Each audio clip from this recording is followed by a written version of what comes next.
The holiday season is upon us once again, which feels so odd to say as it seems like the past 5 months have just absolutely flew by. Happy holidays everyone, and welcome back to the channel. My name is Deathtrap, and as always, I hope you're having an absolutely fantastic day. Be true, be kind, and stay on your grind. Here's to becoming a better version of ourselves as we close out 2021. We are back again with another Call of Duty Vanguard video as we progress our way to completing the Atomic Camo Grind. During the past week, I was able to finish off a couple of guns camo challenges, which included the first SMG to be checked off our list. Thanks for stopping by, as we detail some tips for tackling the M1928 submachine gun. Commonly called the Tommy gun, this variant of the Thompson was released, as the numbers somewhat suggest, in the year 1928. While the General Thompson name has appeared in many Call of Duty titles over the years, this particular variant has only been playable here in Vanguard and in Call of Duty World War II, though it has been shown a couple of other times in cover art and loading screens of a couple different games. From what I've read, it seems to be the predecessor to the Thompson M1A1 variant that appears in quite a few more titles. Now, this gun is by no means the strongest weapon in the early level grind, and is actually below average in quite a few stats compared to others in its class. A couple of things that it does have going for it, however, is a pretty good hipfire accuracy, a high fire rate, and an excellent strafe speed for going around corners while aimed down the sights. These three characteristics make it one of the best close-range base weapons in the game. Its base weapon statistics have it generally at a 4 or 5 shot kill in core, with longer engagements needing 6 shots to put down the enemy. You can cut it down to 3 shots in the close range fights if, and this is a pretty big if, you can land 2 of the 3 as headshots. It'll be tough to get down, but if you can do it consistently, you will absolutely melt your enemies up close. If you're like me and pretty much stick to the hardcore playlist for everything, except for maybe the combat knife and sniper rifles, you'll find that the M1928 is generally a 2-shot kill, with it being a 1-hit kill if you're able to land a headshot at close to medium range. Like most weapons, the M1928 will get better overall eventually, when you unlock better attachments, and that's at the point where you can possibly engage an enemy a bit more head-on, at a little longer of a range. Initially though, it's best to use it just simply as a close-range weapon in small maps, with lots of corners to break the enemy's line of sight to you. When you do get to the appropriate level, 2 attachments to definitely add to your core playlist build are the 8mm Kurz rounds, and the 5.5-inch Chariot barrel. This combo increases the damage and kill shot ranges to make it a consistent 3 or 4 shot kill in the close to medium range, at the cost of a slight but manageable increase to the recoil pattern. For the initial camo grind, the M1928 should be pretty smooth as long as you realize its early limitations and stick with a close range playstyle. The 400 eliminations for pack tactics, 100 headshots for surgical, 50 multi-kills for predatory ambition, and 100 close-range kills for the Berserker category will unlock rather naturally. You will also most likely make a lot of progress towards the Reptilian challenge for getting 30 Bloodthirsties. If you decide you want to grind out this challenge right away and are playing the core type, definitely pick a small maps playlist, especially Shipment 24/7 if it's in current rotation. If you're able to choose the pacing, pick Tactical, as enemies are less likely to spawn directly behind you.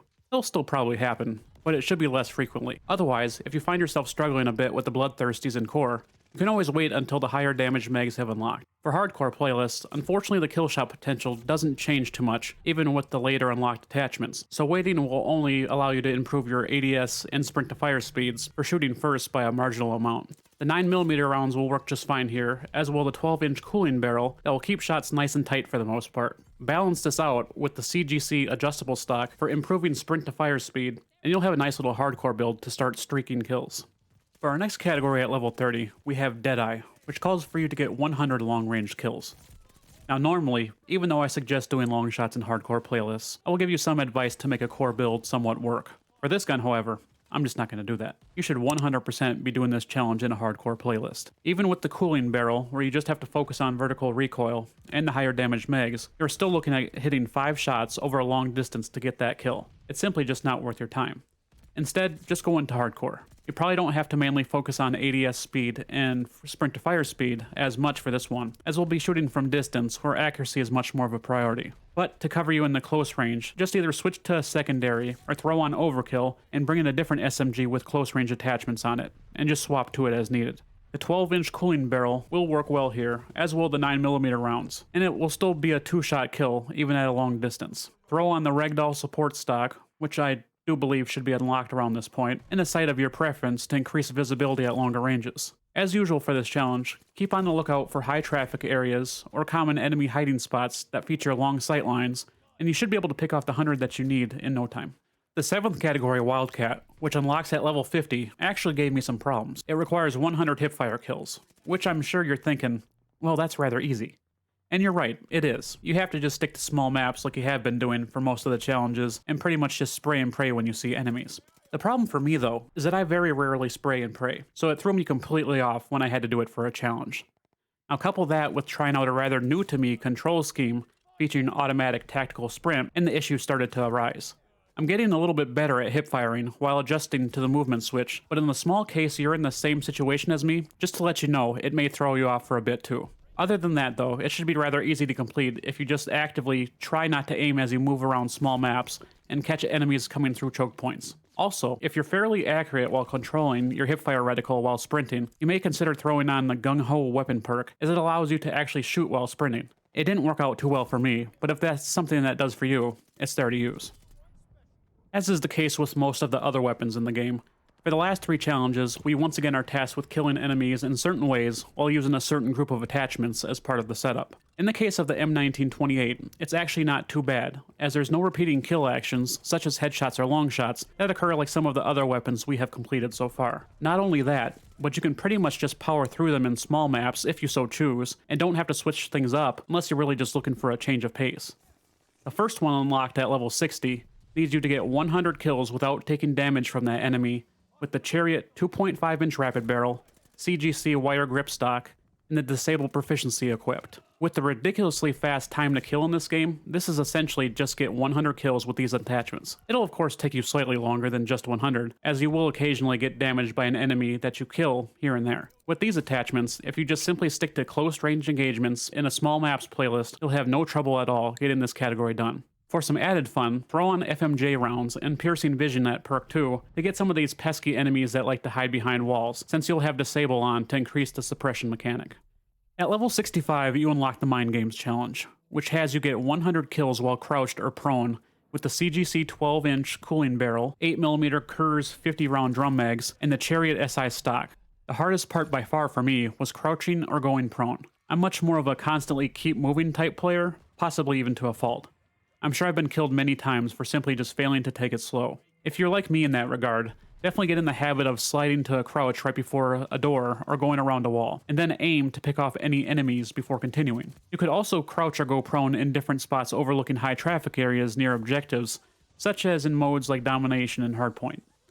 It would actually be even better to find a nice spot directly on the objective itself, so you can contribute towards the team win as well. One consideration to make here is to possibly switch your loadout perk 3 to double time. Now generally it's used for a longer tactical sprint duration, but in this case the benefit comes from the 30% increase to crouch movement speed. This challenge will take somewhat longer than the last challenge, but as long as you remember to keep crouching, you'll get it rather quickly. Finally at level 70 we have Death Artist, where you'll need to get 100 ADS kills with the .45 ACP 30-round fast mags, Chariot marksman stock, and the steady proficiency equipped. This challenge calls for us to switch out our higher damage mags, and lowers the magazine capacity to boot. Don't make a habit of running into too many enemies at once in core playlists, because you're going to run out of ammo in the magazine quickly, and will need to reload a lot. The fast mags will give you a bit better reload speed, but you're going to want to do something about the lack of ammo if you plan on going for streaks. Consider using fully loaded for your kit weapon perk, or scavenger for your loadout perk 3, or even both if you wanted to. The M1930 Strife Angular foregrip and granular grip should work pretty well here for aiming stability and steadiness while walking. If you want to go with a hardcore playlist, keep with the attachments that improve your ADS and sprint to fire speed. Just make sure you're fully aimed in while getting kills, and you'll breeze right through this last challenge. And with the last challenge done, we have ourselves a shiny golden M1928 to add to our collection. If you enjoyed this road to gold, please give the thumbs up icon a click.